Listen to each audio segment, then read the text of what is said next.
I believe that most human beings are only living at about 40% of their capability.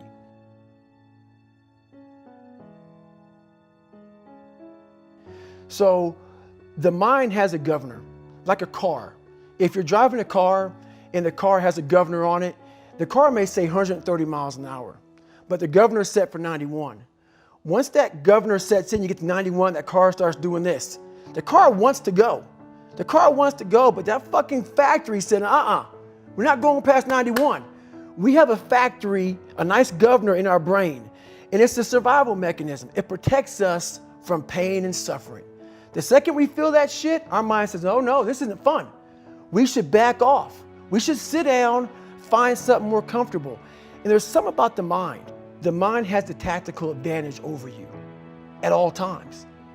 At all times of your life, the mind has a tactical advantage over you. Why is that? It knows what you're afraid of. It knows your insecurities. It knows your deep, dark lies. And it starts to push you away from that shit.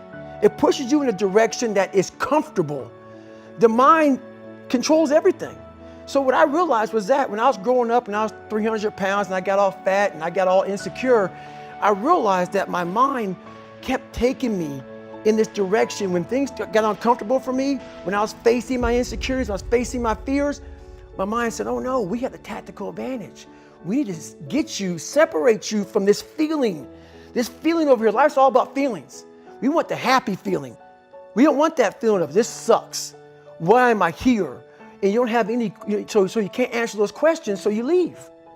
I started realizing that if in that moment you can answer those fucked up questions and you are now in charge of your brain versus your brain ruling you, that's where all that stuff comes from. So the 40% rule is all of that. You get to 40%, your brain says, we're done. Let's roll, man. This is starting to get painful. This is uncomfortable. So you sit down.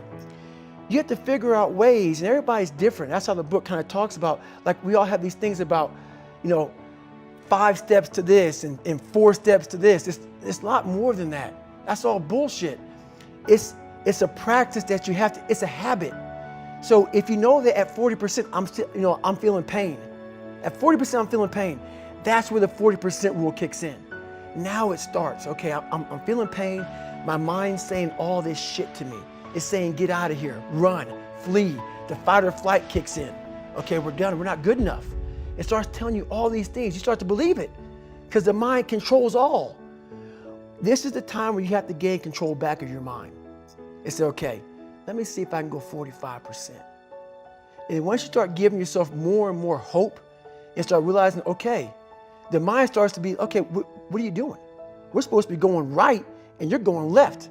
You start then controlling your mind. Start finding more in yourself. And then it goes from 40% to a lot further than that. But that's the start of it though. Get to the spot where your mind is saying stop. Wherever that is, you gotta get there first. And then that's when that shit starts to work for you. You gotta control yourself in that moment. Some people have been bullied. Some people are just stressed out. Some people are insecure. Some people are fat and overweight. And the world puts a lot of this shit in your mind. It's not just you. Yeah, you help it.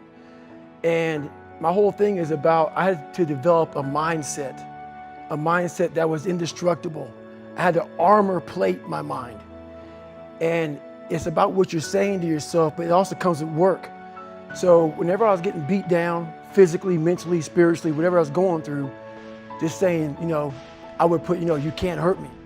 Can't hurt me just became a message, I would say to myself. And that's just kind of where it comes from.